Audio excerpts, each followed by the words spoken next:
Before watching, please press like to support me in producing more stories. This helps in spreading the video and reaching more people. Thank you for your support and enjoy watching. It's been a couple of years since that day, but the memory still sends chills down my spine. I've never shared the full story before, but I feel like it's time to put it all down. Maybe writing it out will help me make sense of what happened, or at least get it off my chest. Back then, I was living in the Florida Panhandle, working at a small marina called Gulf Breeze Boat Repairs. It wasn't glamorous work by any means, but it kept me close to the water, which I'd always loved. My days were filled with the smell of salt air, the sound of seagulls, and the constant hum of boat engines. I did everything from changing oil to repairing fiberglass hulls, whatever needed doing to keep the local fishing boats and pleasure crafts running smoothly. My co-worker and fast friend Randall Johnson was a lifelong local. He was in his mid-50s with weathered skin that spoke of decades spent under the Florida sun. Randall had this way of moving around boats that made it look effortless, like he was born on the water. His stories of the local waters were legendary around the marina, and I hung on every word. It was late August, and the oppressive heat of the summer was just starting to lose its edge. The tourist season was winding down, which meant our workload at the marina had eased up a bit. Randall and I had been pulling long hours all summer, and we were both feeling the need for a break. One Wednesday afternoon, as we were finishing up work on an old fishing trawler, Randall turned to me with a glint in his eye. "Hey," he said, wiping his hands on a rag. "You up for a little adventure tomorrow? I know this spot a few miles down the coast. Locals say the fishing's been incredible lately." I was intrigued. "What kind of spot are we talking about?" Randall grinned. "It's this little island. Well, more of a glorified sandbar, really.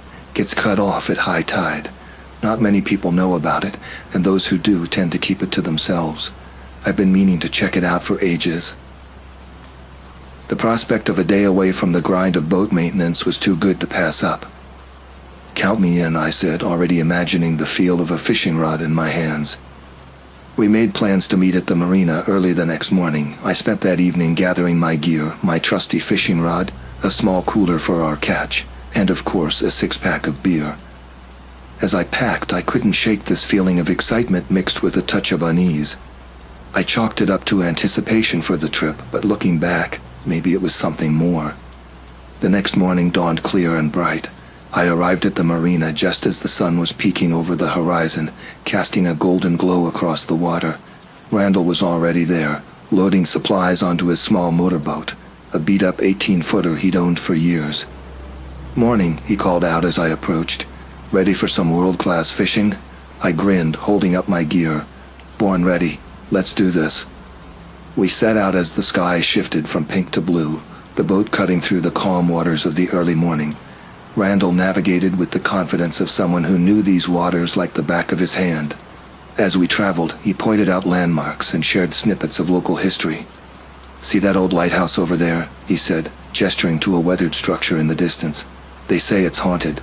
Back in the 30s, the keeper went mad and—" He launched into a gruesome tale that had me laughing and shuddering in equal measure.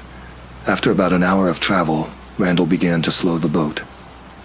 "We're getting close," he said, his eyes scanning the horizon. "Should be just around this bend." As we rounded a small peninsula, I saw it. The island was exactly as Randall had described, more of an oversized sandbar than anything else. It was maybe a quarter-mile long and 100 yards across at its widest point. A handful of scraggly trees clung to life near its center, their branches twisted by years of coastal winds. "There she is," Randall said with a note of pride in his voice. "Told you it wasn't much to look at, but trust me, the fishing makes up for it." We anchored the boat a short distance from shore and waded through the shallow water, carrying our gear. The sand was warm beneath our feet as we set up our spot near the tree line. The air was filled with the cries of seabirds and the gentle lapping of waves against the shore. "All right," Randall said, cracking open a beer. "Let's see what we can catch." We cast our lines and settled in. For the first hour or so, it was exactly the relaxing day we'd hoped for. We talked about work, swapped stories, and enjoyed the peace of being away from it all. Then, almost as if someone had flipped a switch, the fish started biting. I'm not exaggerating when I say I've never experienced anything like it. We were pulling in fish after fish, mostly red drum and speckled trout, with the occasional flounder mixed in. It was like the fish were competing to see who could get caught first. Holy shit, I laughed as I reeled in yet another red drum. You aren't kidding about this place. Randall beamed, clearly pleased with himself. What I tell you, best kept secret in the panhandle. As the day wore on, our cooler filled up, and our supply of beer dwindled. The sun began its descent towards the horizon, painting the sky in brilliant oranges and pinks. We were both riding high on the success of our fishing expedition, laughing and joking as we reminisced about some of the more colorful characters we'd encountered at the marina.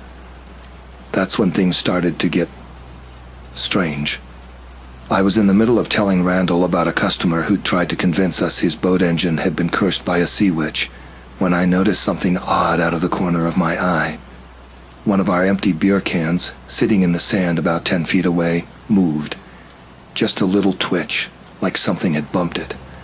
At first I didn't think much of it. The breeze had picked up as evening approached, and I figured a gust of wind had caught it. But then it happened again, this time with a different can. This one didn't just twitch, it rolled a good foot across the sand. I frowned, my story forgotten. "Hey, Randall," I said, trying to keep my voice casual. "You seeing this?" Randall, who had been cleaning his latest catch, looked up. "Seeing what?" "The cans," I said, pointing. "They're moving." He squinted in the direction I was pointing, then chuckled. "Think you've had a few too many there, buddy. Tide's probably just coming in early." I shook my head, a creeping unease settling in my stomach. "No, man, I'm serious, look." As if on cue, another can lifted clean off the ground. It hung in the air for a moment, suspended by some invisible force, then dropped back to the sand with a soft thud. Randall's laughter died in his throat. We both stared at the scattered cans, neither of us wanting to be the first to admit what we'd just seen.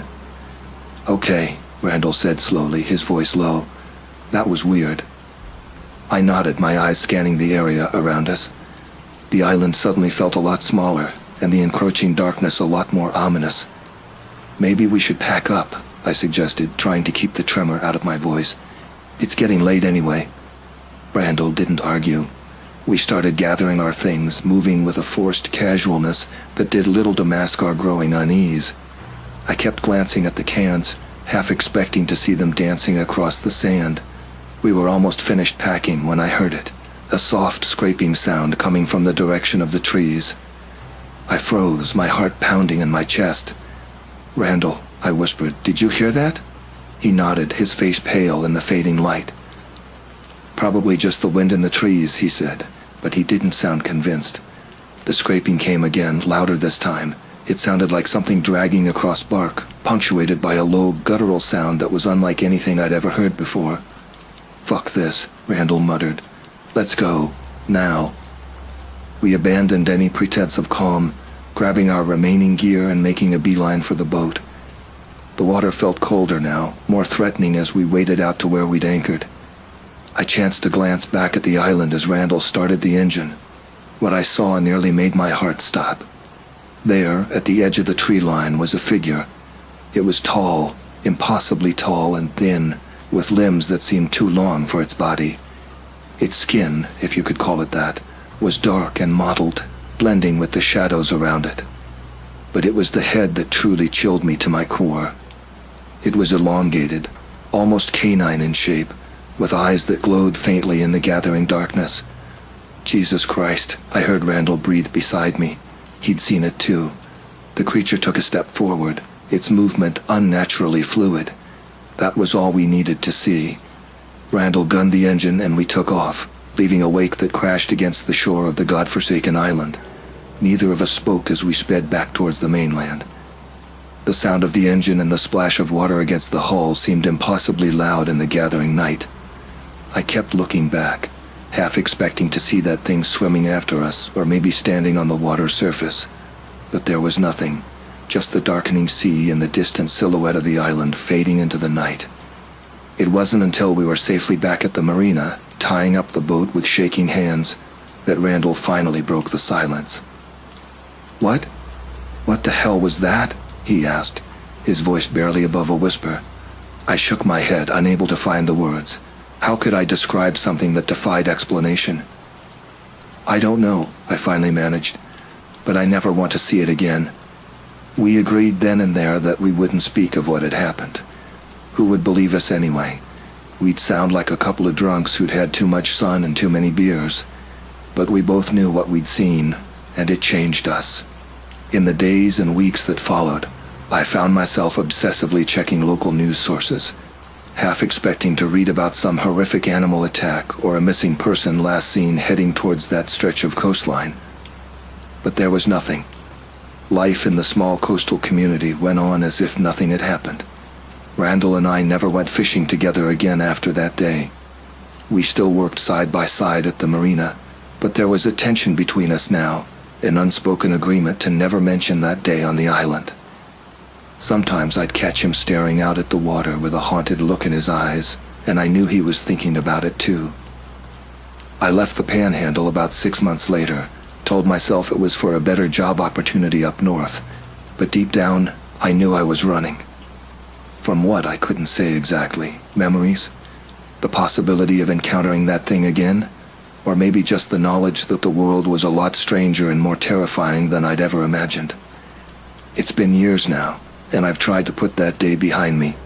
But sometimes when the wind howls outside my window, or I catch a glimpse of something moving in the shadows, I'm right back on that island. I see those glowing eyes in the darkness, that impossible figure emerging from the trees, and I wonder, what if it followed us back that day? What if it's out there still, lurking in the places we don't look too closely at, waiting for someone else to stumble upon its island? I don't know if I'll ever have answers to these questions. Part of me hopes I never will. But I do know one thing for certain. I'll never set foot on another unnamed island again. Some secrets I've learned are better left undiscovered.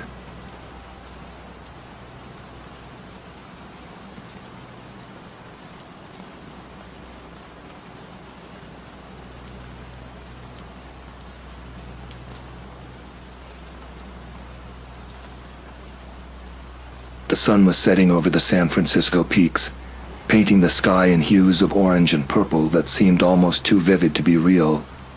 I stood on my small balcony, nursing a cup of coffee and watching the light fade. It was a ritual of mine, this quiet moment at day's end, a time to reflect on the beauty that surrounded me here in Flagstaff, Arizona. My name is Jason, and I've called this mountain town home for the better part of a decade. I moved here right after college, drawn by the promise of endless outdoor adventures and a lifestyle that valued connection to nature over the rat race of big city living. It was a decision I'd never regretted, even on the toughest days. Flagstaff sits at an elevation of around 7,000 feet, nestled among ponderosa pine forests and high desert plateaus. The air here is thin and crisp, carrying the scent of pine needles and sun-baked earth. It's a town where you're as likely to see someone carrying climbing gear as a briefcase, where weekend plans almost always involve some form of outdoor activity. For me, that activity was hiking.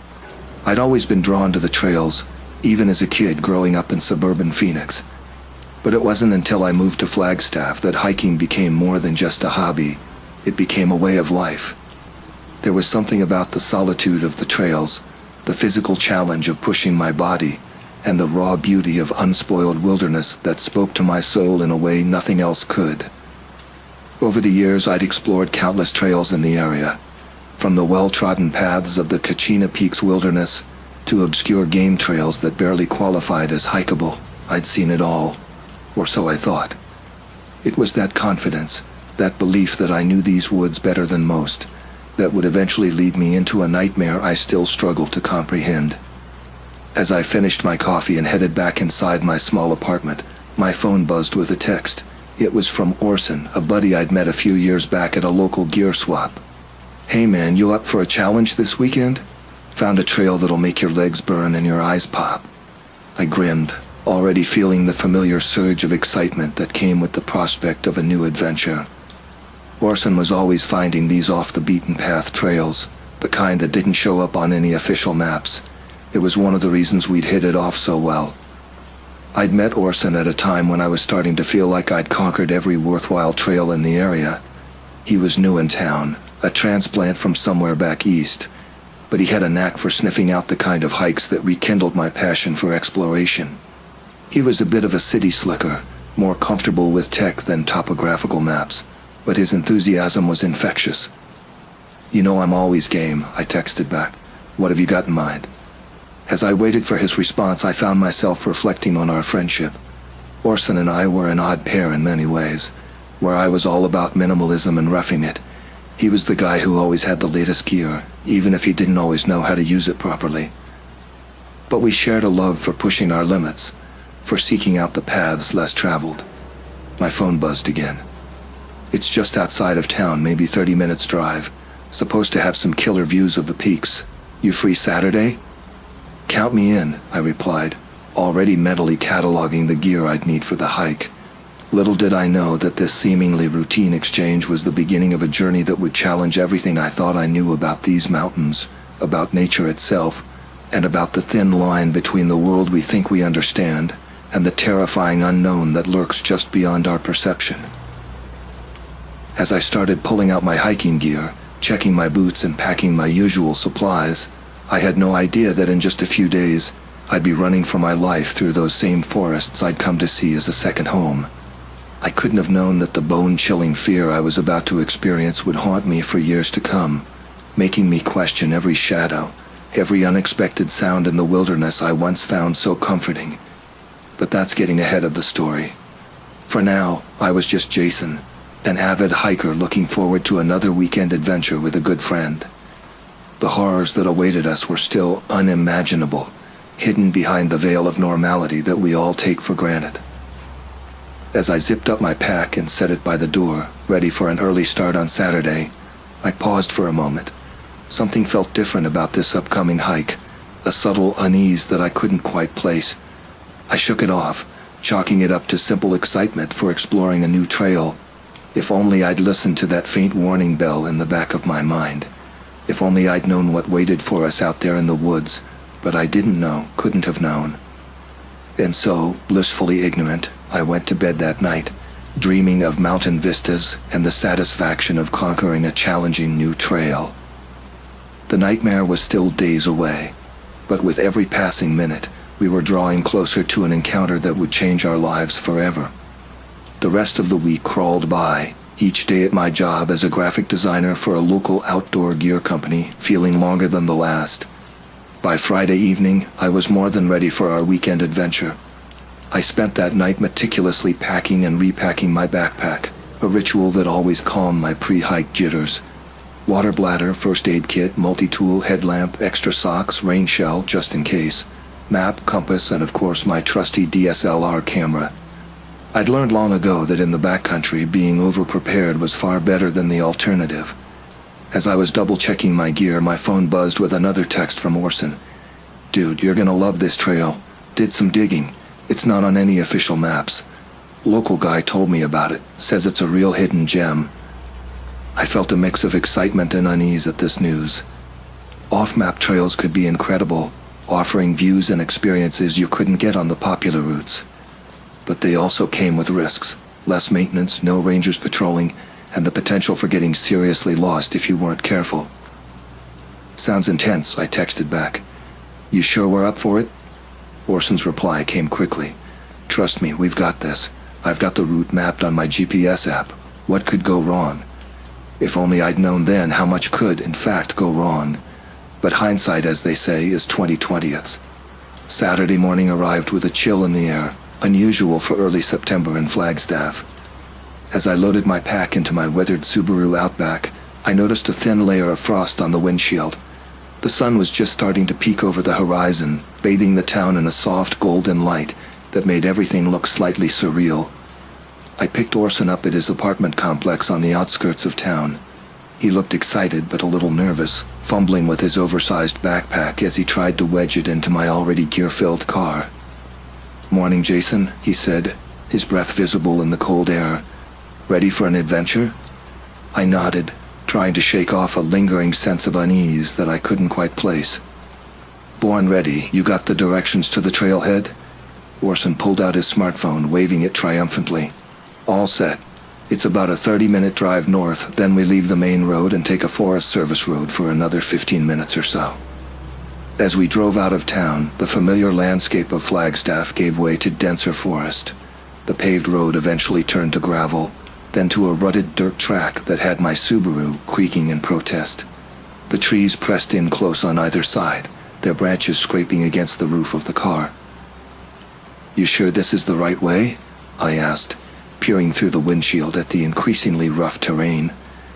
Orson glanced at his phone, then out the window. "Yeah, should be just up ahead. The guy said there's a small clearing where we can park." Sure enough, after another bone-jarring 5 minutes, we came upon a small opening in the trees. It was barely big enough for 2 cars, and it looked like it hadn't been used in years. Tall grass and young saplings were starting to reclaim the space. We parked and got out, stretching and adjusting our packs. The forest around us was eerily quiet. No bird calls, no rustling of small animals in the underbrush, just the soft sighing of wind through the pines. "Trail should start just over there," Orson said, pointing to a barely visible break in the trees. I squinted, trying to make out any sign of a path. "You sure about this, man? Doesn't look like anyone's been through here in ages." Orson shrugged, but I could see a flicker of doubt in his eyes. "That's what makes it an adventure, right? Come on, it'll be fine." I hesitated for a moment, that nagging feeling of unease growing stronger. But then I thought of all the amazing hikes we'd been on, all the incredible views we'd seen. What was one more challenge? "All right," I said, adjusting my pack. "Let's do this." As we pushed through the undergrowth towards the supposed trailhead, I couldn't shake the feeling that we were being watched. I glanced back at the car, suddenly looking very small and vulnerable in the clearing. For a brief moment I considered suggesting we turn back, find a more established trail. But then Orson let out an excited whoop. "Found it! Look, there's an old blaze on this tree. We're definitely on the right track." I moved closer, examining the faded yellow mark on the tree trunk. It was old, nearly grown over, but unmistakably a trail marker. "Okay," I said, taking a deep breath.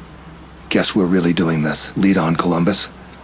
And with that, we plunged into the forest, leaving behind the last vestiges of the world we knew.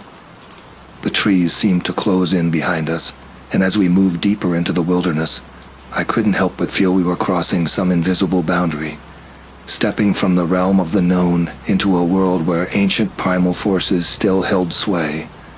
Little did we know, those forces were about to make themselves known in the most terrifying way imaginable. The trail, if you could call it that, was little more than a game path winding its way through the dense undergrowth. Orson led the way, his eyes glued to the GPS on his phone, while I kept watch for trailblazes or any other signs that humans had passed this way before. The forest around us seemed to grow denser with each step. The towering pines blocked out most of the sunlight, creating a perpetual twilight beneath the canopy. The air was thick with the scent of decaying leaves and damp earth, and an oppressive silence hung over everything. "You know," I said, breaking the quiet, "I've hiked all over these mountains, but I've never seen a forest quite like this." Orson glanced back at me, his face sheened with sweat despite the cool air. "Yeah, it's different. But that's what we wanted, right? Something new?" I nodded, but couldn't shake the feeling that different didn't begin to cover it. The trees here seemed older, more gnarled. Moss hung from the branches in long beard-like strands, and the undergrowth was a tangle of ferns and shrubs I didn't recognize. We hiked for what felt like hours, the landscape barely changing. My usual trail markers, distinctive rock formations, clearings, changes in vegetation, were absent. It was as if we were walking through the same stretch of forest over and over again. "Orson," I called out, my voice sounding strangely muffled in the still air. "How much farther to this viewpoint?" He stopped, frowning at his phone. "Should be just ahead, maybe another mile or so." I was about to suggest we take a break when something caught my eye, a glint of white among the endless green and brown of the forest floor. "Hold up," I said, moving off the path. "I think I see something." As I approached, the object became clearer. Nestled among the ferns and leaf litter was a bone, but not just any bone, This was large, far too large to belong to any animal I knew lived in these woods. I crouched down, my hand hovering over the bone. It was pristine, bleached white, as if it had been lying in the sun for years, not hidden under the forest canopy. And there was something else, something that sent a chill down my spine. The bone had an odd shape to it, with a knobby protrusion at one end that looked disturbingly human. "Orson," I called, my voice barely above a whisper. "You need to see this." He crashed through the undergrowth towards me, his face lighting up with curiosity. "What did you find? Some cool rock or oh?" His voice trailed off as he saw the bone. We both stared at it in silence for a long moment. That's not normal, right?" Orson finally said. "I mean, what kind of animal would that even come from?" I shook my head, unable to tear my eyes away from the bone. "I don't know. But whatever it was big. Really big." A rational part of my mind was screaming at me to leave it alone, to get back on the trail and forget we ever saw it. But another part, the part that had always pushed me to explore, to seek out the unknown, was fascinated. Before I could stop myself, I reached out and picked up the bone. It was surprisingly light for its size and smooth to the touch. As I turned it over in my hands, I noticed strange markings along one side. They looked almost like teeth marks, but not from any animal I'd ever encountered. "We should leave it," Orson said, his earlier enthusiasm replaced by clear unease. "Come on, Jason. Let's just get to the viewpoint and head back." I knew he was right. Every instinct was telling me to put the bone back, to get out of this strange, silent forest as fast as we could. But something stopped me. Call it curiosity, call it stubbornness, call it sheer foolishness. Whatever it was, it led me to make a decision I would regret for the rest of my life. "Let's check it out a bit more," I said, slipping the bone into my pack. "Maybe there are more. Could be some kind of archaeological site or something." Orson looked like he wanted to argue, but after a moment he just shrugged. "All right, but not for long. This place is starting to give me the creeps." As we moved deeper into the forest, away from our already faint trail, the trees seemed to press in closer. The silence grew, if possible, even more profound. It was as if the entire forest was holding its breath, waiting. We had no way of knowing then, but we had just crossed a line. We had taken something that didn't belong to us, and in doing so, we had attracted the attention of something ancient and terrifying. Something that had been waiting in these woods for a very, very long time. The real horror of our hike was about to begin. As we pushed deeper into the forest, the air grew thick and heavy. The trees seemed to close in around us, their branches reaching out like gnarled fingers. The bone in my pack felt heavier with each step, as if it was pulling me down into the earth. Suddenly, Orson froze. "Did you hear that?" I stopped, straining my ears. At first, there was nothing but the eerie silence that had accompanied us throughout the hike. Then I heard it, a soft, dry sound like branches snapping underfoot. "Probably just a deer," I said, trying to convince myself as much as Orson. But it wasn't a deer. The sound came again, closer this time, followed by a low, rumbling growl that made the hair on the back of my neck stand up. "Jason," Orson whispered, his face pale. "We need to go. Now." I nodded, slowly turning back the way we came. That's when I saw it. In a small clearing not 10 yards away stood a creature that defied description. It was tall, at least 7 feet, but hunched over as if its shoulders carried a great weight. Its skin was a sickly pale color, stretched tight over a gaunt frame. Patchy, mangy fur hung off it in clumps, but it was the face that froze the blood in my veins. A long, pointed muzzle filled with far too many teeth, and the eyes, black as pitch, but glinting with an intelligence that was terrifyingly human. In its clawed hands it held something that made my stomach lurch, a human leg, the hiking boot still attached, the bone picked clean. For a moment that felt like an eternity. We stood frozen, locked in a staring contest with this impossible creature. Then it let out a snarl that sounded like 1,000 nails on a chalkboard, and lunged towards us. "Run!" I screamed, shoving Orson ahead of me. We tore through the forest, branches whipping at our faces, roots threatening to trip us at every step. Behind us, I could hear the creature crashing through the undergrowth, its snarls growing closer with each passing second. My lungs burned, my legs ached, but terror kept me moving. Orson stumbled, and I grabbed his arm, yanking him back to his feet. "Don't stop," I gasped. We burst through a thicket and found ourselves at the edge of a steep ravine. Without hesitation, we half ran, half slid down the slope, loose rocks and dirt cascading around us. At the bottom, we spotted a narrow crevice in the rock face. "There," I pointed, and we squeezed into the tight space just as the creature reached the top of the ravine.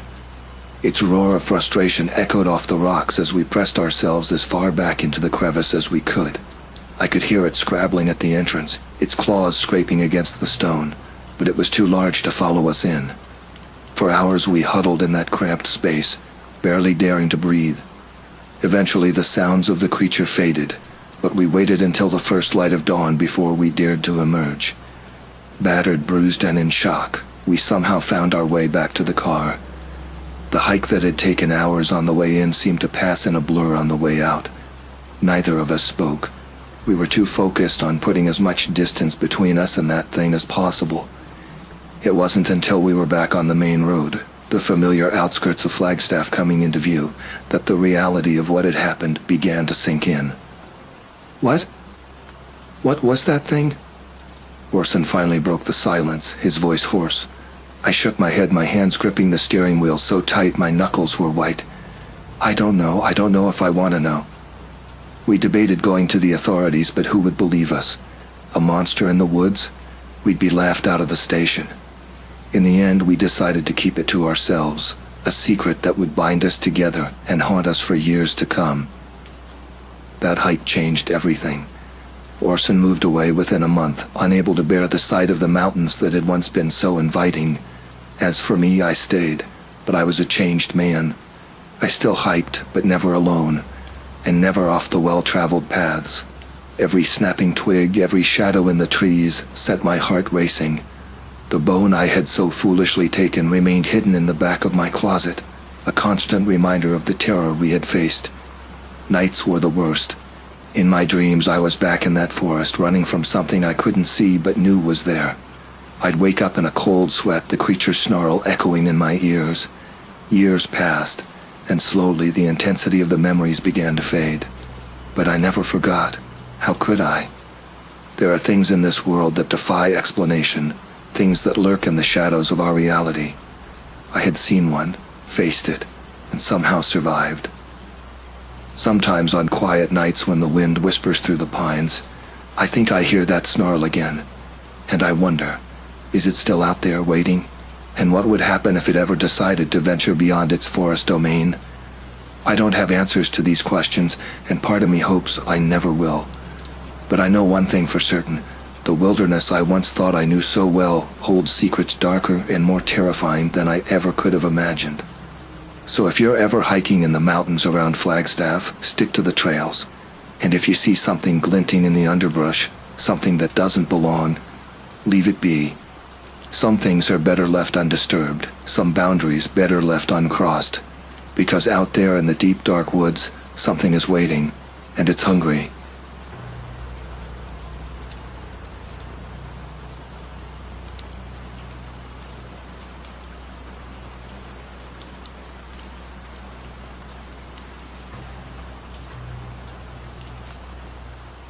It all started in 1992, during the peak of what I can only describe as my worst year. I was a wildlife photographer, barely scraping by on freelance jobs, struggling to make rent for my tiny, run-down apartment in Philadelphia. The irony wasn't lost on me, a nature photographer living in the concrete jungle surrounded by more pigeons than people. But that's where the work was, or at least where I could find enough of it to keep my head above water. My name is Michael Lawson, and at 32 I wasn't exactly living the dream I'd envisioned when I first picked up a camera. Sure, I spent more time outdoors than most, which is where I felt most comfortable. Isolated, where nothing human could bother me. But the constant financial stress, the uncertainty of when the next job would come, it was wearing me down. That's why when an opportunity came knocking in late October, I jumped at it without a second thought. A wildlife conservation group was offering a nice payout for documenting rare bird species in the thick woods of northern Wisconsin. They needed high-quality photographs for an upcoming publication on endangered avian species in the Midwest. The job would require spending at least 2 weeks in the Chekamegon National Forest, far from any signs of civilization. For most people, the idea of being alone in the wilderness for that long might seem daunting. For me, it sounded like paradise. No noisy neighbors, no bill collectors calling, just me and nature. Plus, I desperately needed the money. My landlord had been giving me the evil eye lately, and I was pretty sure my electricity was about to be cut off. I packed my gear, my trusty Nikon F4 with a selection of lenses, enough film to last me a month, just in case, and the bare essentials for survival in the woods. A part of me felt guilty for being excited about this job when so many were struggling. The recession had hit hard, and here I was, heading off into the wilderness, while others fought to keep their homes and feed their families.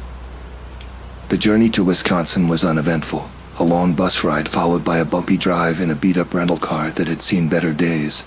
As I drove deeper into the forest, the trees seemed to close in around me, their autumn colors a vibrant mix of reds, oranges, and yellows. It was beautiful, but there was something oppressive about it too, like the forest was watching me, an intruder in its domain. I arrived at my designated cabin just as the sun was setting. The place was as primitive as they come. No electricity, no running water, just the basics. A small one-room structure made of rough-hewn logs, with a tin roof that I was sure would be deafening in the rain. Inside there was a narrow cot, a wooden table with 2 chairs, and a potbelly stove for heat and cooking.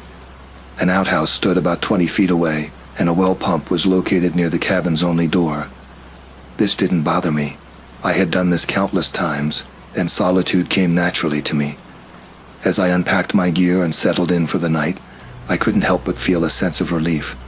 Here in this isolated cabin, my problems seemed a world away.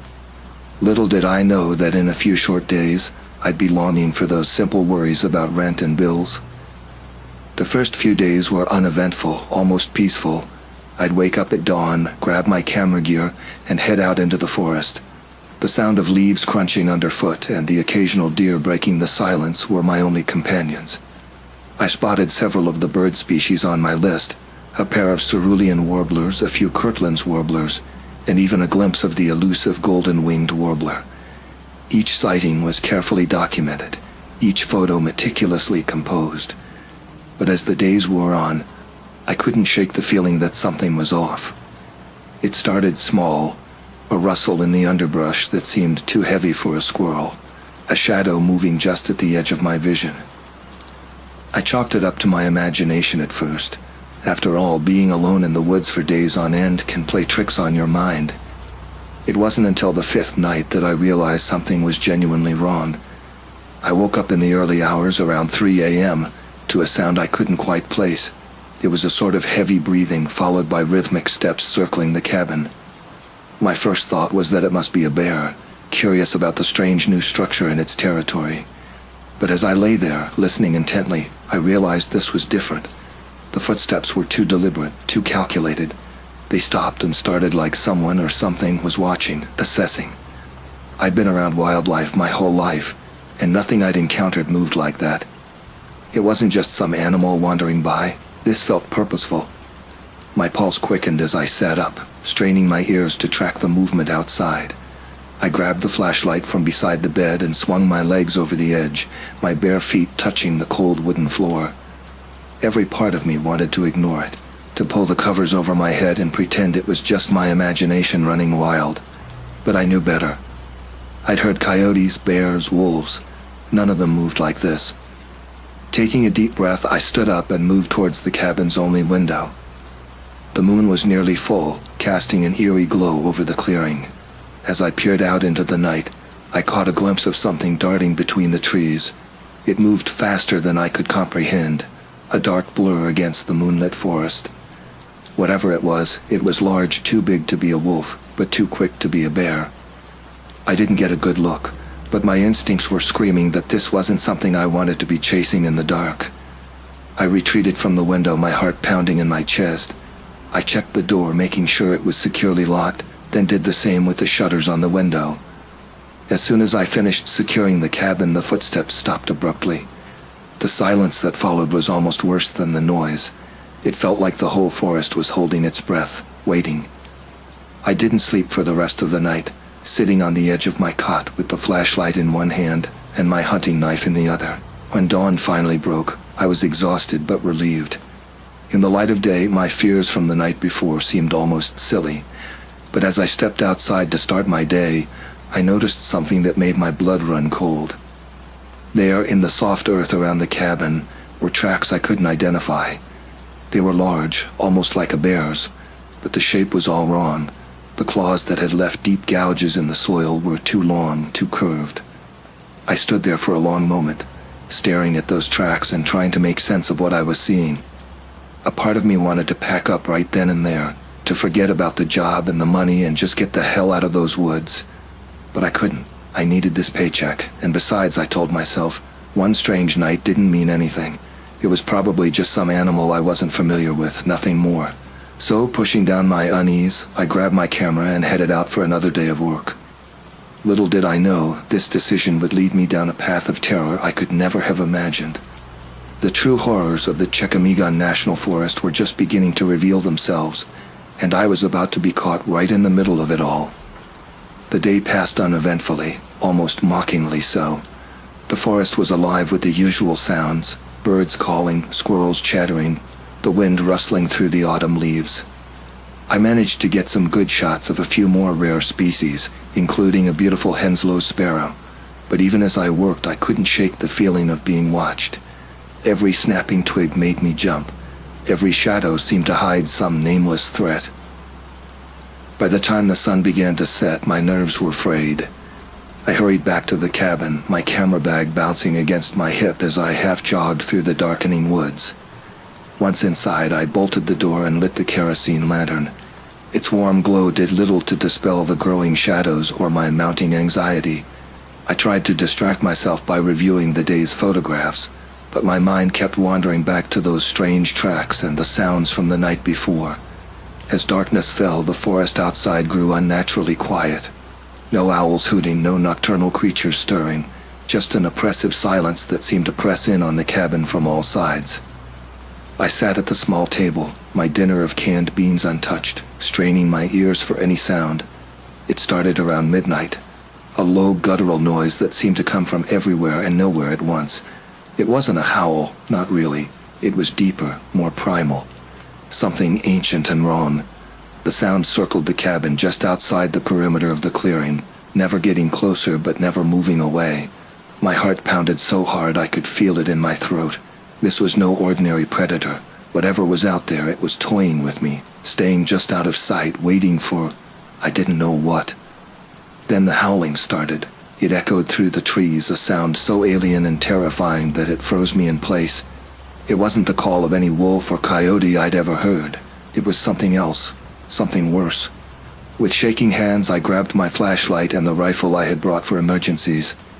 I'd never been much for guns, but right then I was grateful for its solid weight in my hands. I inched toward the window, peering out into the darkness. At first I saw nothing but shadows cast by the moonlight filtering through the trees. But I could feel it. It was out there, watching, waiting for me to make a move. Suddenly, the noise stopped.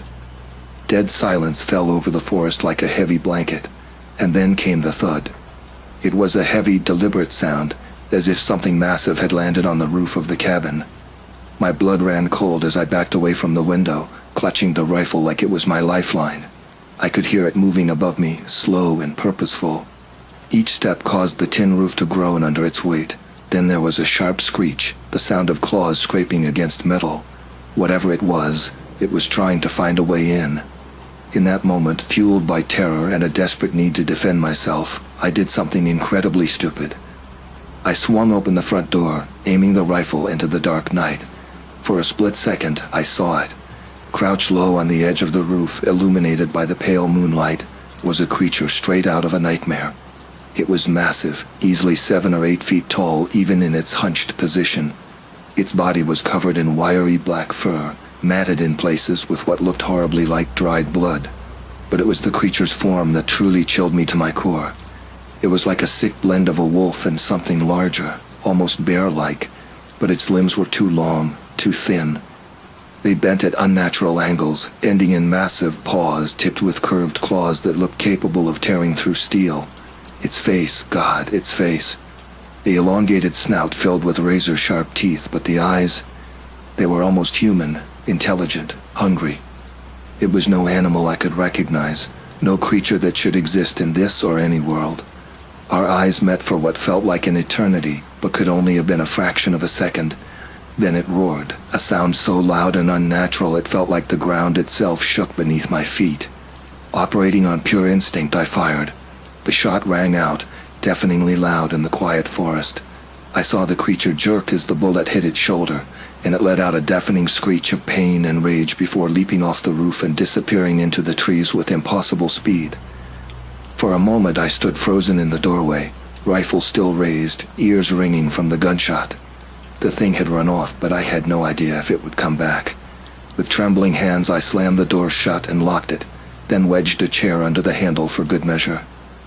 The rest of the night I sat in the corner of the cabin, gun in hand, jumping at every creak and groan of the old structure. My mind raced, trying to make sense of what I'd seen.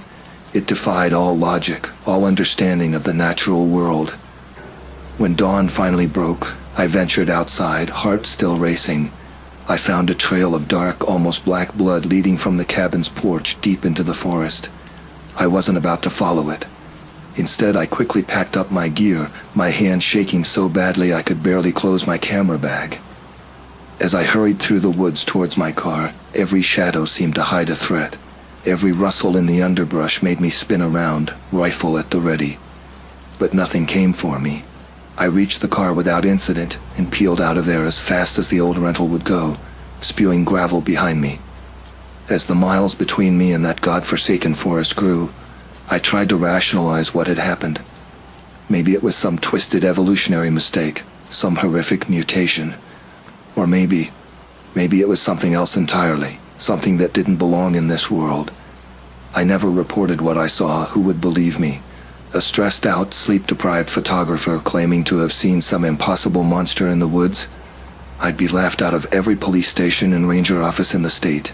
Instead, I drove straight back to Philadelphia, abandoning the job and any hope of payment. I didn't care. I just wanted to be as far away from those woods as possible. In the years that followed, I often found myself lying awake at night, replaying those terrifying moments in my mind. The sound of those footsteps circling the cabin, the inhuman howl echoing through the trees, the sight of that thing crouched on the roof, its two human eyes locked on mine. I never set foot in Wisconsin again. Hell, I barely left the city after that. I gave up wildlife photography altogether, finding work as a studio photographer instead. The pay was worse, the work less satisfying, but at least I was safe. At least there were always people around. But sometimes on quiet nights when the wind blows just right, I swear I can hear that howl again. And I wonder, with a chill running down my spine, if that thing is still out there in the Chequamegon National Forest, waiting for its next unsuspecting victim. Whatever it was, evolutionary mistake, cryptid, or something far worse, I hope to God I never encounter it again. And I pray that no one else ever has to experience the terror I faced in those dark Wisconsin woods. The drive back to Philadelphia was a blur.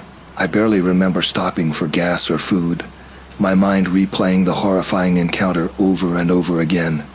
Every time I closed my eyes, I saw that creature's face, its unnaturally human eyes boring into mine. The memory of its roar echoed in my ears, drowning out the hum of the car's engine and the rush of passing traffic. By the time I reached the outskirts of Philadelphia, exhaustion had set in. I'd been driving for nearly 15 hours straight, fueled by nothing but gas station coffee and raw fear. My hands shook as I navigated the familiar streets, relief washing over me as I finally pulled up in front of my rundown apartment building. The security of the city, the street lights, the distant sound of sirens, the occasional groups of people walking by, should have been comforting. Instead, I found myself jumping at every shadow, half expecting to see that monstrous form lurking in every dark alley. I stumbled up to my apartment, fumbling with the keys. Once inside, I locked the door, then checked it again and again. I drew the curtains tight, then sat on my threadbare couch, the rifle I'd brought back from Wisconsin cradled in my lap. Sleep was out of the question. As the adrenaline wore off, the reality of my situation began to sink in. I'd abandoned a job, one that I desperately needed. Rent was due in a week, and I had maybe $50 to my name. But even as panic over my financial situation tried to take hold, it was dwarfed by the memory of what I'd encountered in those woods. The next few days passed in a haze. I barely left my apartment, ordering cheap takeout and subsisting on coffee and fear. I jumped at every noise, a neighbor's door slamming, a car backfiring on the street below. Sleep, when it came, was filled with nightmares of glowing eyes and impossibly long claws reaching for me in the dark. I knew I needed to pull myself together. The rent wasn't going to pay itself, and I had bills piling up. But every time I thought about picking up my camera, about heading out for a new assignment, panic clawed at my throat. How could I go back into the wilderness after what I'd seen? A week after my return, I forced myself to call the wildlife conservation group that had hired me for the Wisconsin job. I mumbled some excuse about falling ill, apologized profusely, and promised to send them what photos I had managed to take before my sickness forced me to leave. They were understandably disappointed, but thankfully didn't press for details. The meager payment for the incomplete job barely covered my rent, leaving me scraping by on ramen noodles and tap water. But I didn't care. I was safe in the city, surrounded by concrete and steel and millions of people. No forests, no isolated cabins, no monsters. As the weeks passed, I tried to convince myself that what I had seen in Wisconsin was just a hallucination, a product of stress and isolation. But every time I closed my eyes, every time I heard an unexpected noise, the memory came rushing back with vivid clarity. The matted fur, the twisted limbs, those eyes. God, those eyes. I started drinking heavily, trying to numb the fear and quiet the constant replay of that night in my mind. It didn't help. If anything, the alcohol only made the nightmares worse, more vivid. I'd wake up screaming, drenched in sweat, the sheets tangled around me like grasping claws. My work suffered. The few assignments I managed to take on were uninspired. My once steady hands now shaky, my eye for composition dulled by constant anxiety. Clients began to look elsewhere, and my already precarious financial situation worsened. 3 months after the incident, I hit rock bottom. I was behind on rent, my electricity had been shut off, and I was surviving on handouts from a local soup kitchen. That's when I made a decision that would change the course of my life. I sold most of my camera equipment, keeping only my trusty Nikon F4 and a couple of lenses. With the money, I bought a bus ticket to New York City. If Philadelphia wasn't enough of an urban jungle to make me feel safe, maybe the concrete canyons of Manhattan would do the trick. New York was a shock to the system. The constant noise, the endless crowds, the towering skyscrapers. It was about as far from the Wisconsin woods as I could get. I found a tiny, roach-infested studio apartment in a rundown part of Brooklyn and took whatever photography jobs I could find. Weddings, school portraits, even the occasional seedy glamour shoot. Anything to keep a roof over my head and food in my stomach. Slowly, painfully, I began to rebuild my life. The panic attacks became less frequent, the nightmares less vivid. I still couldn't bring myself to take nature assignments, but I found a niche in urban photography. The harsh lines of the city, the interplay of light and shadow among the buildings.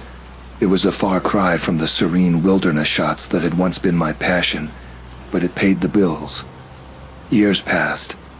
I built a modest reputation as a competent, if unremarkable, commercial photographer. I even managed to save enough to move to a slightly better apartment, one where the roaches were fewer and the neighbors slightly less noisy. But I never forgot. How could I? The memory of that night in Wisconsin was etched into my very soul. I became something of an amateur cryptozoologist, spending my free time researching bizarre creature sightings and unexplained phenomena. I never found anything that quite matched what I had seen, but there were enough similar accounts to keep me up at night, wondering. It was during one of these late-night research sessions, nearly a decade after my encounter, that I came across a news article that made my blood run cold. A series of mysterious animal attacks in northern Wisconsin, not far from where I had stayed all those years ago. The article described mangled bodies, strange tracks, and an eerie howling that had the local residents terrified. As I read the details, my hands began to shake. It was happening again. That thing or others like it was still out there, still hunting, still killing. I stared at my computer screen for a long time, my mind racing. I thought about all the people who might fall victim to that creature if nothing was done. I thought about the nightmares that had plagued me for years, the fear that had nearly destroyed my life. And I made a decision. The next morning I bought a plane ticket to Wisconsin. I dug out my old Nikon F4 and the rifle I had kept hidden in the back of my closet for all these years. As I packed, I tried to convince myself that I was being brave, that I was doing the right thing. But deep down, I knew the truth. I wasn't going back to Wisconsin to be a hero. I was going back because I needed to know. I needed to face that thing again, to prove to myself that it was real, that I wasn't crazy, and maybe, just maybe, to find a way to stop it.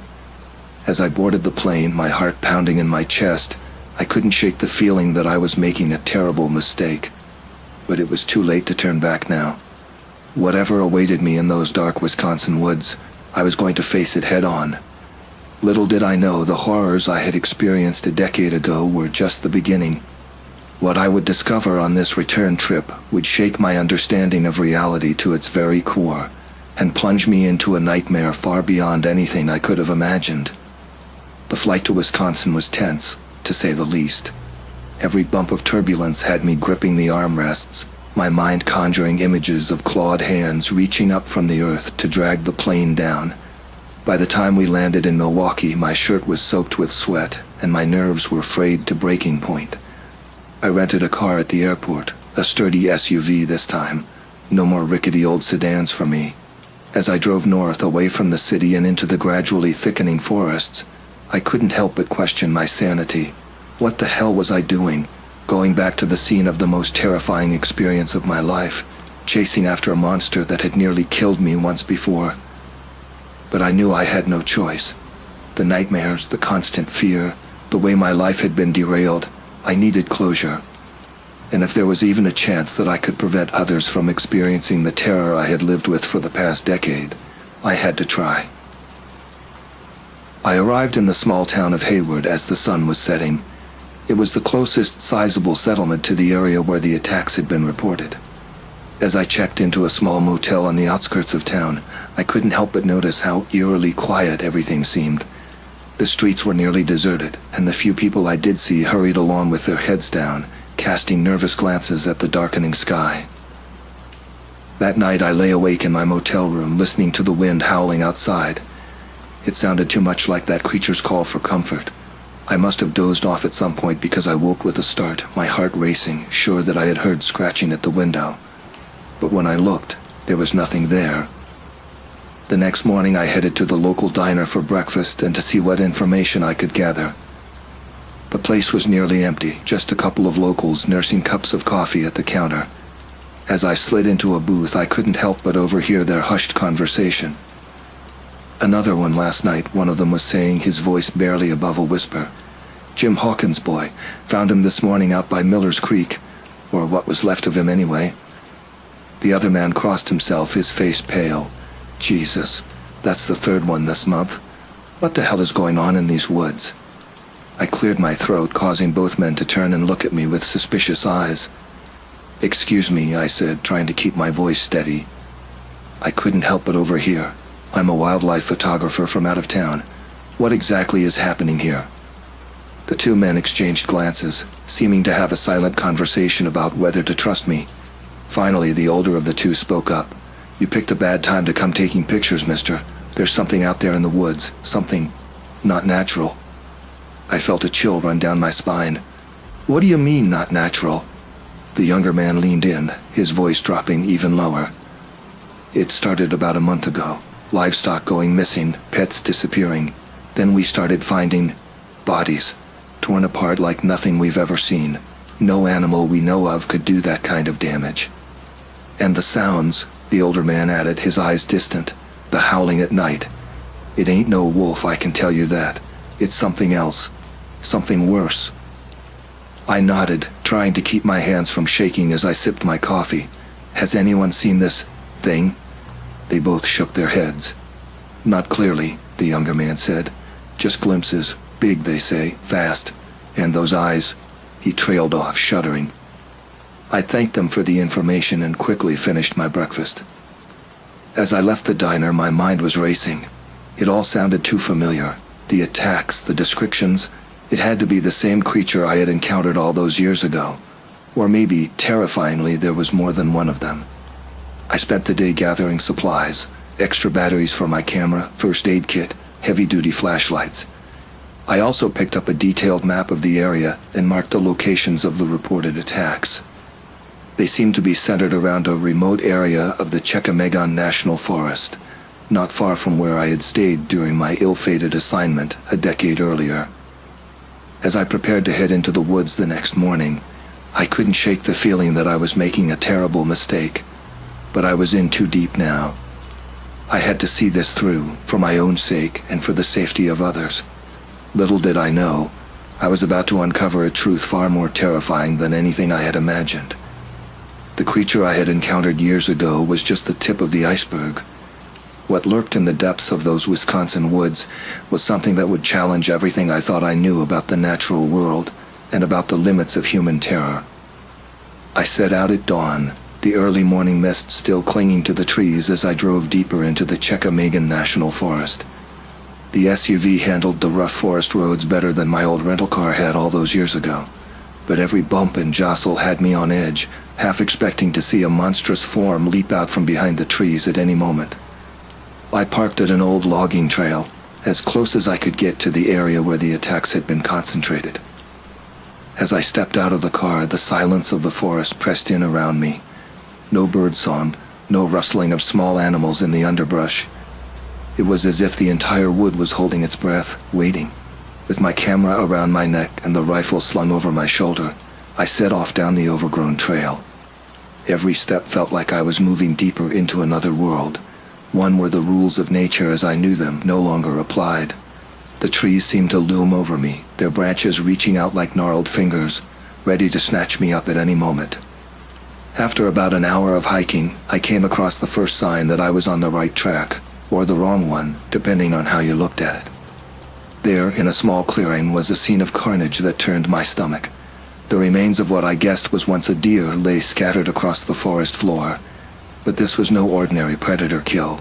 The carcass had been torn apart with a savagery that defied explanation, bones splintered and flesh shredded beyond recognition. I forced myself to approach, my camera raised to document the scene. As I took photos, I noticed something that made my blood run cold. Mixed in with the deer's blood and viscera were tufts of coarse black fur that matched exactly what I remembered from the creature I had encountered years ago. As I knelt to examine the fur more closely, a twig snapped somewhere behind me. I whirled around, rifle raised, my heart pounding in my chest. But there was nothing there, just shadows and trees. Still, I couldn't shake the feeling that I was being watched, hunted. I pressed on, deeper into the forest. The terrain became rougher, the trees older and more gnarled. I came across more signs of the creature's presence, more mangled carcasses, deep claw marks gouged into tree trunks, and always those tufts of coarse black fur. As the day wore on and the light began to fade, I realized I had a decision to make. I could turn back now, make it to my car before full dark set in, or I could press on, possibly getting closer to the truth, but risking being caught in these woods after nightfall. The smart choice, the sane choice, would have been to turn back. But I didn't come all this way to play it safe. I pushed on, my flashlight beam cutting through the growing darkness. The forest seemed to close in around me, the shadows deepening, taking on a life of their own.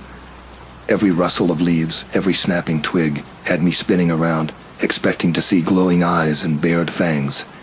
It was nearing midnight when I found it. I had just crested a small hill when the beam of my flashlight fell upon the entrance to a cave. But this was no ordinary cave.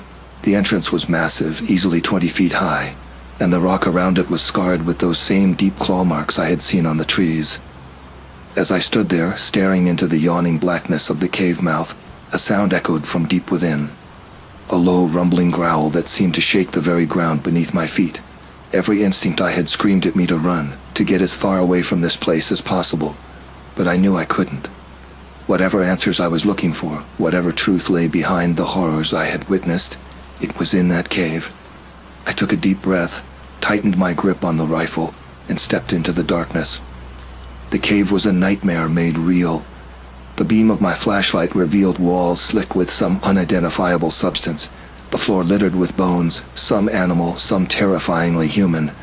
The air was thick with the stench of decay and something else, something musky and alien. I moved deeper into the cave, my footsteps echoing off the damp walls. The main tunnel branched off into smaller passages, a labyrinth of darkness that seemed to go on forever, and everywhere those claw marks gouged deep into the rock. I don't know how long I wandered through that underground hell. Time seemed to lose all meaning in the oppressive darkness, but eventually I emerged into a large chamber, and what I saw there stopped me dead in my tracks. The chamber was vast, its ceiling lost in shadow. But it wasn't the size that held me transfixed, it was what filled it. Dozens, maybe hundreds of cocoon-like structures hung from the walls and ceiling. They pulsed with an inner light, casting a sickly glow over the chamber. And inside each one, I could see movement, writhing, twisted shapes that were neither fully human nor fully animal. As I stood there trying to comprehend what I was seeing, a sound behind me made me spin around. There, blocking the entrance to the chamber, was the creature I had come all this way to find. But it wasn't alone. 5 of them stood there, each as horrifying as I remembered. Massive, hunched forms covered in matted black fur. Long limbs ending in razor-sharp claws, faces that were a nightmarish blend of wolf and something almost human. But it was their eyes that held me paralyzed with terror. Glowing with an otherworldly intelligence, they fixed on me with a hunger that was all too familiar. I raised my rifle, knowing even as I did so that it was useless against these monsters. The largest of the creatures, the one I recognized from my encounter years ago, stepped forward. Its mouth opened, revealing rows of dagger-like teeth, and it spoke. The sound that came out was like nothing I had ever heard before, a guttural, clicking language that hurt my ears and sent shivers down my spine. But somehow, impossibly, I understood what it was saying. "Welcome, photographer," it growled, its voice like gravel being crushed. "We've been waiting for you to return." As the other creatures moved to surround me, I felt my grip on reality slipping. This couldn't be happening. These things couldn't exist, and they certainly couldn't speak. What are you?" I managed to choke out, my voice barely above a whisper. The lead creature's mouth twisted into what I could only describe as a gruesome approximation of a smile. "We are the old ones," it growled. "We have walked this earth long before your kind crawled out of the muck, and now we rise again." My mind reeled, trying to process what I was hearing. These creatures, these old ones, were something out of prehistoric nightmares. But how? Why now? As if reading my thoughts, the creature continued. "Your kind has pushed too far, invaded too much of our world. The balance is upset. We awaken to restore it." I glanced around at the pulsing cocoons that filled the chamber. "And those?" I asked, dreading the answer. "The next generation," the creature snarled. "Born of your kind and ours, they will inherit this world." Horror washed over me as I realized the full implications of what I was seeing. These monsters weren't just killing people. They were transforming them, creating some kind of hybrid abominations. In that moment, I knew I couldn't let this continue. Whatever the cost, this had to end here. With a speed born of desperation, I raised my rifle and fired at the nearest cocoon. The blast echoed through the chamber, and the cocoon burst open, spilling its half-formed contents onto the cave floor. The creatures roared in fury, the sound shaking the very walls of the cave. I dove to the side as they lunged for me, narrowly avoiding their slashing claws. I rolled to my feet and sprinted deeper into the chamber, firing wildly at the cocoons as I ran. Chaos erupted. The creatures were everywhere, their howls of rage mixing with the sickening sounds of bursting cocoons and the screeches of the monstrosities within. I kept moving, kept firing, driven by a single thought: destroy them all. I don't know how long the battle raged. Time lost all meaning in that underground hell. I was operating on pure adrenaline, dodging, firing, reloading. My world narrowed to a series of snapshots, gleaming claws slashing inches from my face, the acrid smell of gunpowder mixing with the stench of the creature's blood, the sickening squelch of another cocoon bursting. I was vaguely aware that I was being herded, driven back towards the entrance of the chamber, but I was beyond caring. If I was going to die here, I was going to take as many of these abominations with me as I could. As I burst out of the main chamber and into the tunnel beyond, I fumbled in my pocket for the flare I had brought. In one fluid motion, I struck it and tossed it back into the chamber. The red light illuminated a scene straight out of a nightmare, writhing bodies, both monstrous and half-formed, and the enraged faces of the old ones. I didn't wait to see more. I ran, my legs pumping, my lungs burning as I sprinted through the twisting tunnels. Behind me I could hear the creatures in pursuit, their howls echoing off the cave walls. I burst out of the cave entrance, the cool night air hitting me like a physical force. Without breaking stride, I sprinted for the trees, zigging and zagging to avoid the slashing claws I knew were right behind me. As I ran, I became aware of a growing rumble.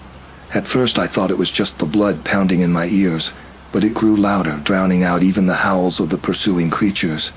I risked a glance back and saw something that defied belief. The entire hillside where the cave entrance had been was collapsing in on itself. Whether from the gunfire, the flare, or some other cause, the cave system was caving in. The old one's howls took on a new note. Not rage now, but fear. They turned back, trying to reach their lair, their progeny, but it was too late. With a deafening roar, the hillside collapsed completely, burying the cave entrance under tons of rock and earth. I didn't stop running until I reached my car. My hand shook so badly I could barely get the key in the ignition. As I sped away, my rearview mirror showed only darkness behind me. No pursuing monsters, no unearthly glow, just the normal natural darkness of the forest at night. The drive back to town was a blur. I vaguely remember bursting into the sheriff's office, babbling about monsters in caves and cocoons. They must have thought I was mad or drunk or both. But something in my eyes, or maybe the state of my torn and bloodied clothes, convinced them to at least send a team to investigate. I didn't stick around to see what they found.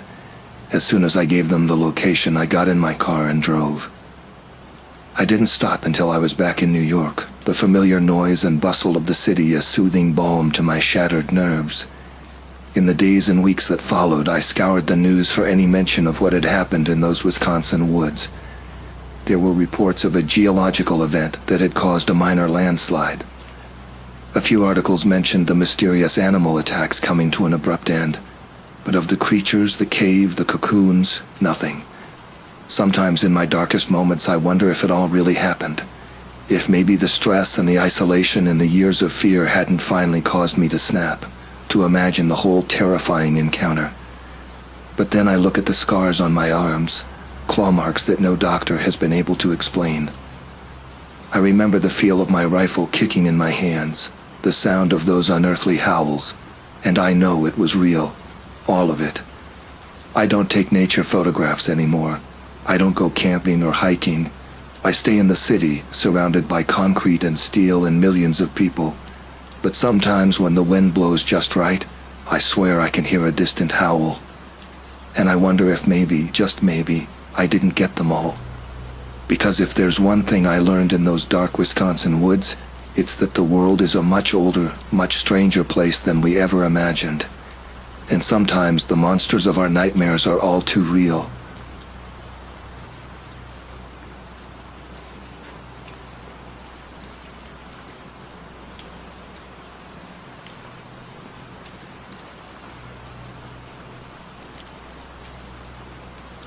My name is Donald White, and at 80 years old I've seen my fair share of life's twists and turns. But nothing could have prepared me for what happened on that fateful hiking trip in the Appalachians. Even now, years later, my hands tremble as I recount the horrors we faced in those remote woods. I've always been an outdoorsman. Growing up in rural Virginia, I spent my childhood exploring the forests and streams near our family farm. As I grew older, my love for nature only intensified. I served in the Army for a spell, and those years only honed my survival skills and appreciation for the wilderness. After retiring from my job as a high school history teacher, I threw myself into hiking with renewed vigor. It kept me fit, sharp, and connected to the natural world in a way that nothing else could. My wife, God rest her soul, used to joke that I loved the mountains more than her. She wasn't far off, truth be told. After she passed 5 years ago, those hills became my solace, my escape from the loneliness that threatened to consume me. That's where Callum came in. I met him at a local hiking club meeting, a sprightly 65-year-old with a shock of white hair and a mischievous glint in his eye. We hit it off immediately, swapping tales of our adventures and misadventures on the trails. Before long, we were planning weekly hikes together, pushing each other to tackle more challenging routes despite our advancing years. It was Callum who suggested this particular trip. "Donald," he said one day as we were catching our breath at the summit of a local peak, "I found this spot up near the Kentucky border. It's off the beaten path, real secluded. Supposed to be beautiful this time of year. What do you say we make a weekend of it?" I should have known better. At our age, sticking to well-traveled trails is just common sense. But Callum had a way of making you feel young again, invincible even. And I'll admit, the prospect of exploring uncharted territory excited me. It had been years since I'd done any serious backcountry hiking. "Why not?" I replied, grinning like a schoolboy. "Let's do it." We spent the next few weeks planning our trip meticulously. I dusted off my old topographical maps of the region while Callum scoured online forums for any information about the area. We checked and double-checked our gear, making sure we had everything we might need for a few days in the wilderness.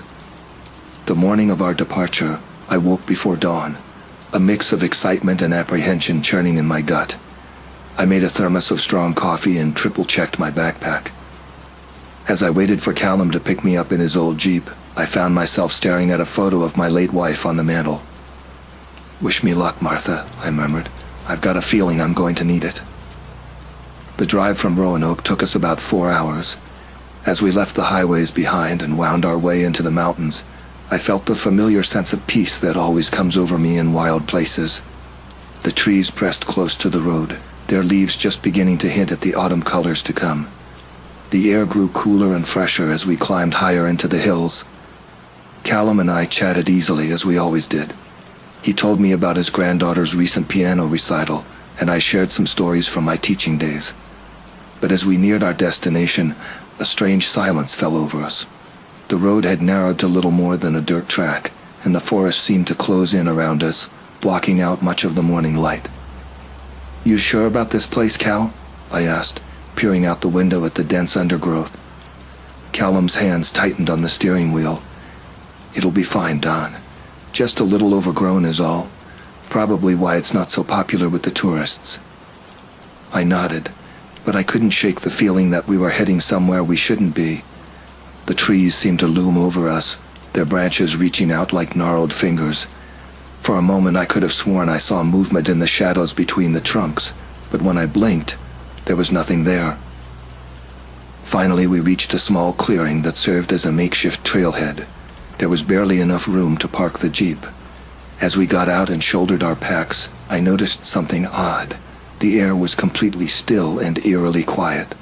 No birdsong, no rustling leaves, just a heavy silence that seemed to press down on us. "Cal," I said, my voice sounding unnaturally loud in the quiet, "you ever been here before?" He shook his head, his earlier bravado seeming to fade a bit. "Nah, first time. But that's the point, right? Exploring new places?" I forced a smile and nodded, but deep down, something felt very wrong.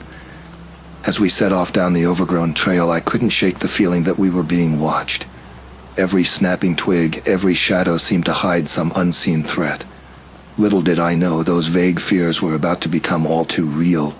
The horrors that awaited us in those remote hills would test not only our survival skills, but the very limits of our sanity.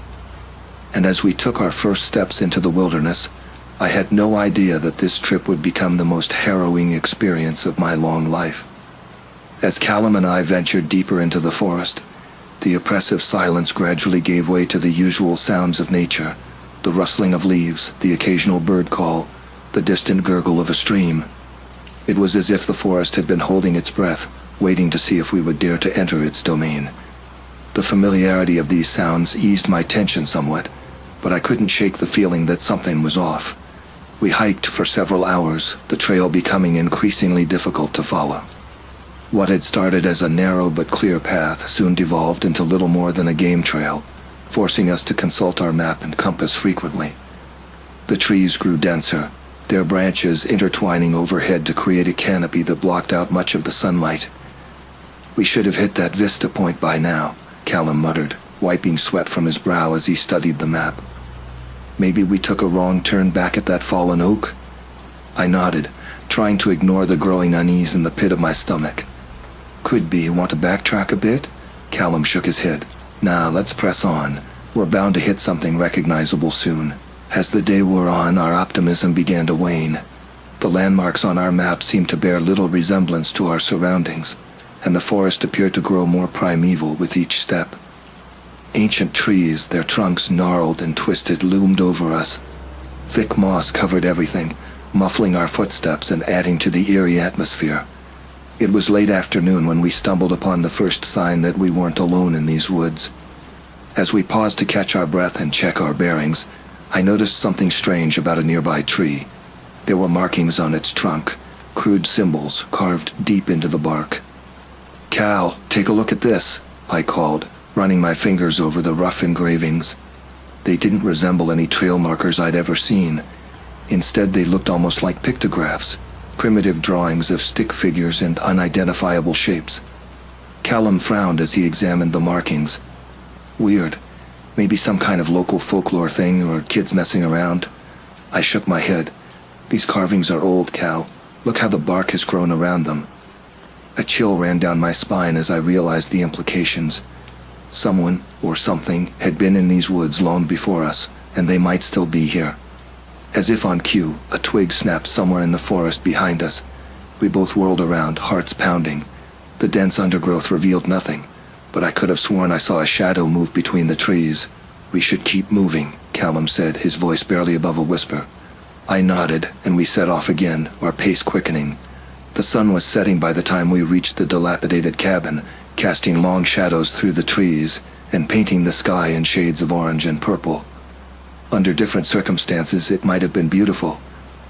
But as we approached the ramshackle structure, I felt only dread. The cabin was a single-room affair, its log walls sagging and its roof partially collapsed. Vines crept up its sides, nature slowly reclaiming what man had built. It looked like it hadn't been inhabited in decades, yet there was something unsettling about it, as if it were watching us, waiting. "We should check it out," Callum suggested, already moving towards the door. "Maybe we can find something to help us get our bearings." I wanted to object, to suggest we keep moving and try to find our way back to civilization, but the encroaching darkness and the promise of shelter, however dilapidated, won out. With great reluctance, I followed Callum into the cabin. The interior was a study in decay. A thick layer of dust covered everything, and the smell of mold and rot was overwhelming. What little furniture remained was in various stages of collapse, but it was the walls that caught our attention. They were covered in the same strange symbols we'd seen carved into the tree, along with crude drawings that made my blood run cold. Stick figures engaged in what looked like hunting scenes, but the prey didn't resemble any animals I recognized.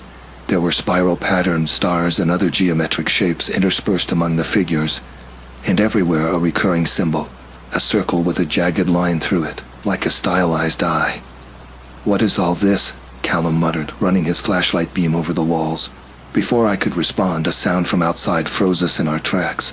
It was a low, guttural noise, unlike anything I'd ever heard before. Not quite human, not quite animal, but somewhere horrifyingly in between. We exchanged glances, our faces pale in the dim light of our flashlights. The sound came again, closer this time.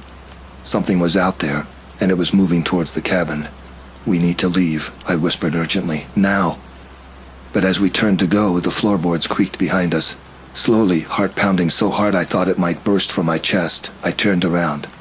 A figure stood in the shadows of the far corner, so still it might have been a statue. But as our flashlight beams fell upon it, it moved. It was human in shape, but there was something profoundly wrong about its proportions. Its arms were too long, its fingers ending in what looked like claws. Its skin was pale, almost translucent, and covered in those same strange markings we'd seen on the walls. But it was the face that would haunt my nightmares for years to come. Sunken eyes that reflected our flashlight beams like a cat's, a nose that was little more than two slits, and a mouth that split its face in a Glasgow smile. revealing rows of sharpened teeth. For a moment that felt like an eternity. We stood frozen, staring at the creature. Then it moved, faster than anything that size should be able to move. We bolted for the door, the creature's inhuman shriek piercing the air behind us. We ran blindly into the forest, branches whipping our faces and roots threatening to trip us at every step. The creature pursued, its cries echoing through the trees, joined by other similar sounds. There were more of them, and they were all around us. I don't know how long we ran. Time seemed to lose all meaning in that nightmarish chase. My lungs burned, my legs felt like lead, but terror kept me moving. Callum was just ahead of me, his white hair visible in the gloom. Suddenly he cried out in pain. I saw him stumble, his foot caught in a tangle of roots. I reached for him, but something dark and fast moved between us. Callum's scream was cut short, and then he was gone, dragged into the underbrush by unseen hands. "Callum," I yelled, my voice hoarse with fear and exhaustion. But there was no response, only the rustling of leaves and those terrible, inhuman sounds. I wanted to go after him, to try and save my friend. But the rational part of my brain, the part that had kept me alive for 80 years, knew it was hopeless. So I ran, tears streaming down my face, my friend's final cry echoing in my ears. I don't know how I found my way out of those woods. The next clear memory I have is stumbling onto a rural highway, collapsing to my knees as a pair of headlights illuminated me. The driver, a kind-faced woman in her 40s, took me to the nearest hospital. I told my story to the police, to park rangers, to anyone who would listen. Search parties were organized, but they found no trace of Callum or the creatures I described. The cabin, when they finally located it, showed no signs of the drawings or the struggle I remembered. I began to doubt my own sanity. Years have passed since that terrible night. I've been back to those woods, driven by guilt and a need for closure. I've never found any concrete evidence of what happened, but sometimes when the wind blows just right, I can hear those inhuman cries echoing through the trees. I don't hike anymore. The outdoors, once my greatest passion, now fills me with dread. I've tried to move on, to forget, but the memories of that night haunt me still. And sometimes in my darkest moments I wonder, what if they're still out there, waiting in the shadows of the forest? What if someday they decide to venture beyond their domain? So I share my story as a warning. The wilderness holds secrets darker than we can imagine, and sometimes it's better to stick to the well-traveled paths, because you never know what might be waiting for you in the deep, dark woods. The years following my harrowing experience in the Appalachian wilderness were a blur of sleepless nights, therapy sessions, and fruitless searches for answers.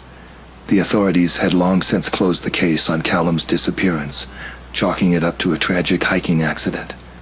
But I knew the truth, even if I sometimes doubted my own sanity.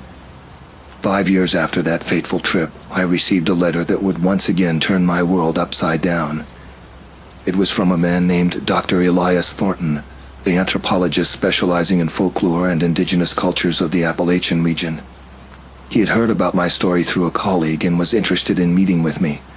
Against my better judgment, I agreed to meet him at a small cafe in Roanoke. Dr. Thornton was younger than I expected, probably in his early 40s, with kind eyes behind wire-rimmed glasses. He listened intently as I recounted my experience once again, not interrupting or showing any signs of disbelief. When I finished, he pulled out a worn leather notebook from his bag. "Mr. White," he said, his voice low and serious, "I believe you, and I think I might know what you encountered in those woods." He proceeded to tell me about his research into the folklore of the region. He spoke of legends predating European settlement, tales of creatures that lived deep in the mountains, neither human nor animal. The indigenous peoples called them the Old Ones, and left offerings to keep them appeased. "But here's where it gets interesting," Dr. Thornton continued, flipping through his notebook. "There are similar stories from early settlers. They called these creatures the hill folk or the forest people. Most dismissed them as superstition, but there were occasional reports of encounters eerily similar to what you described." He showed me sketches and photographs of cave paintings and artifacts, all featuring symbols like those I had seen in the cabin. The circular eye symbol appeared repeatedly. "These stories mostly died out by the early 20th century," he explained. but every few decades, there's a cluster of disappearances or strange sightings in the area where you and your friend were hiking. The most recent was about 30 years ago. I felt a chill run down my spine. Why hasn't anyone investigated this further? Dr. Thornton sighed. Lack of concrete evidence, mostly. And frankly, most people don't want to believe. It's easier to blame animal attacks or accidental deaths. But I've been piecing together the pattern for years, and your account is the most detailed I've ever heard. He paused, seeming to weigh his next words carefully. Mr. White, I'm planning an expedition into that area next month. I want to document everything I can, gather evidence, and I was hoping you might consider joining us as a guide. My immediate instinct was to refuse. The very thought of returning to those woods filled me with dread. But as Dr. Thornton continued to talk, outlining his plans and safety precautions, a part of me began to see it as an opportunity, a chance for closure, perhaps, or redemption for leaving Callum behind. Against all logic, I found myself agreeing to join the expedition. The next few weeks were a flurry of preparation. Our team consisted of Dr. Thornton, 2 of his graduate students, a local guide named Ray who knew the area well, and myself.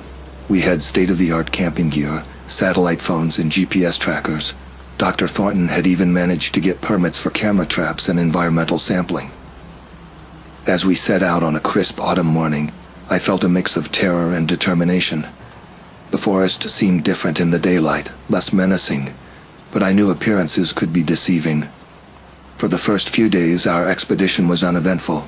We documented local flora and fauna, set up camera traps, and collected soil and water samples. Dr. Thornton was particularly interested in some of the older trees, believing they might hold clues in their growth patterns. It was on the 4th night that things took a turn.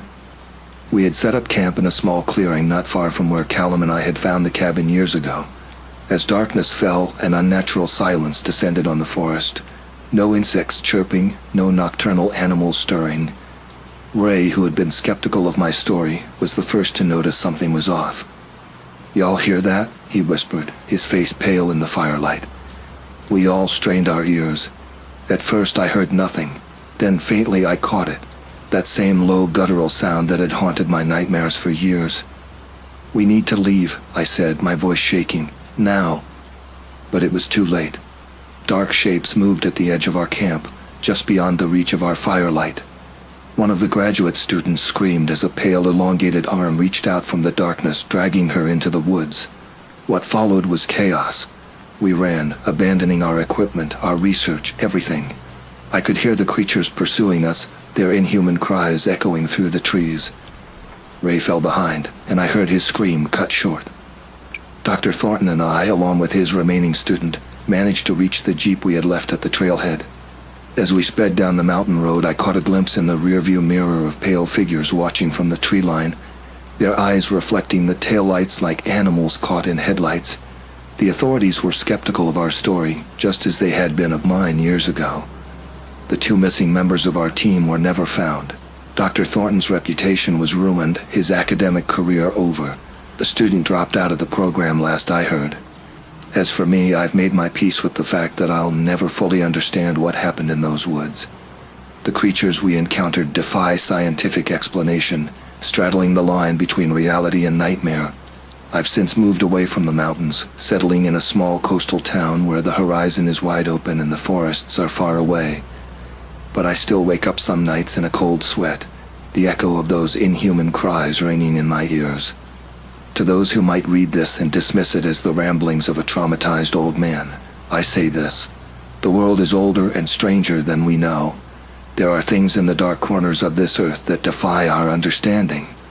And sometimes ignorance truly is bliss. But if you do venture into the wild places, stick to the well-traveled paths. And if you find yourself in a part of the forest where the birds fall silent and the shadows seem to move, run and don't look back. For there are some secrets the wilderness keeps that are best left undiscovered. The years following my harrowing experience in the Appalachian wilderness were a blur of sleepless nights, therapy sessions, and fruitless searches for answers. The authorities had long since closed the case on Callum's disappearance, chalking it up to a tragic hiking accident. But I knew the truth. even if I sometimes doubted my own sanity. 5 years after that fateful trip, I received a letter that would once again turn my world upside down. It was from a man named Dr. Elias Thornton, an anthropologist specializing in folklore and indigenous cultures of the Appalachian region. He had heard about my story through a colleague and was interested in meeting with me. Against my better judgment, I agreed to meet him at a small cafe in Roanoke. Dr. Thornton was younger than I expected, probably in his early 40s, with kind eyes behind wire-rimmed glasses. He listened intently as I recounted my experience once again, not interrupting or showing any signs of disbelief. When I finished, he pulled out a worn leather notebook from his bag. "Mr. White," he said, his voice low and serious, "I believe you, and I think I might know what you encountered in those woods." He proceeded to tell me about his research into the folklore of the region. He spoke of legends predating European settlement, tales of creatures that lived deep in the mountains, neither human nor animal. The indigenous peoples called them the Old Ones, and left offerings to keep them appeased. "But here's where it gets interesting," Dr. Thornton continued, flipping through his notebook. "There are similar stories from early settlers. They called these creatures the hill folk or the forest people. Most dismissed them as superstition, but there were occasional reports of encounters eerily similar to what you described." He showed me sketches and photographs of cave paintings and artifacts, all featuring symbols like those I had seen in the cabin. The circular eye symbol appeared repeatedly. These stories mostly died out by the early 20th century, he explained. But every few decades there's a cluster of disappearances or strange sightings in the area where you and your friend were hiking. The most recent was about 30 years ago. I felt a chill run down my spine. Why hasn't anyone investigated this further? Dr. Thornton sighed. Lack of concrete evidence mostly, and frankly most people don't want to believe. It's easier to blame animal attacks or accidental deaths, but I've been piecing together the pattern for years, and your account is the most detailed I've ever heard. He paused, seeming to weigh his next words carefully. "Mr. White, I'm planning an expedition into that area next month. I want to document everything I can, gather evidence, and I was hoping you might consider joining us as a guide." My immediate instinct was to refuse. The very thought of returning to those woods filled me with dread. But as Dr. Thornton continued to talk, outlining his plans and safety precautions, a part of me began to see it as an opportunity, a chance for closure perhaps, or redemption for leaving Callum behind. Against all logic, I found myself agreeing to join the expedition. The next few weeks were a flurry of preparation. Our team consisted of Dr. Thornton, 2 of his graduate students, a local guide named Ray who knew the area well, and myself. We had state-of-the-art camping gear, satellite phones, and GPS trackers. Dr. Thornton had even managed to get permits for camera traps and environmental sampling. As we set out on a crisp autumn morning, I felt a mix of terror and determination. The forest seemed different in the daylight, less menacing, but I knew appearances could be deceiving. For the first few days, our expedition was uneventful. We documented local flora and fauna, set up camera traps, and collected soil and water samples. Dr. Thornton was particularly interested in some of the older trees, believing they might hold clues in their growth patterns. It was on the 4th night that things took a turn. We had set up camp in a small clearing not far from where Callum and I had found the cabin years ago. As darkness fell, an unnatural silence descended on the forest. No insects chirping, no nocturnal animals stirring. Ray, who had been skeptical of my story, was the first to notice something was off. "Y'all hear that?" he whispered, his face pale in the firelight. We all strained our ears. At first I heard nothing, then faintly I caught it. That same low, guttural sound that had haunted my nightmares for years. "We need to leave," I said, my voice shaking. "Now." But it was too late. Dark shapes moved at the edge of our camp, just beyond the reach of our firelight. One of the graduate students screamed as a pale, elongated arm reached out from the darkness, dragging her into the woods. What followed was chaos. We ran, abandoning our equipment, our research, everything. I could hear the creatures pursuing us, their inhuman cries echoing through the trees. Ray fell behind, and I heard his scream cut short. Dr. Thornton and I, along with his remaining student, managed to reach the jeep we had left at the trailhead. As we sped down the mountain road, I caught a glimpse in the rearview mirror of pale figures watching from the tree line, their eyes reflecting the taillights like animals caught in headlights. The authorities were skeptical of our story, just as they had been of mine years ago. The two missing members of our team were never found. Dr. Thornton's reputation was ruined, his academic career over. The student dropped out of the program last I heard. As for me, I've made my peace with the fact that I'll never fully understand what happened in those woods. The creatures we encountered defy scientific explanation, straddling the line between reality and nightmare. I've since moved away from the mountains, settling in a small coastal town where the horizon is wide open and the forests are far away. But I still wake up some nights in a cold sweat, the echo of those inhuman cries ringing in my ears.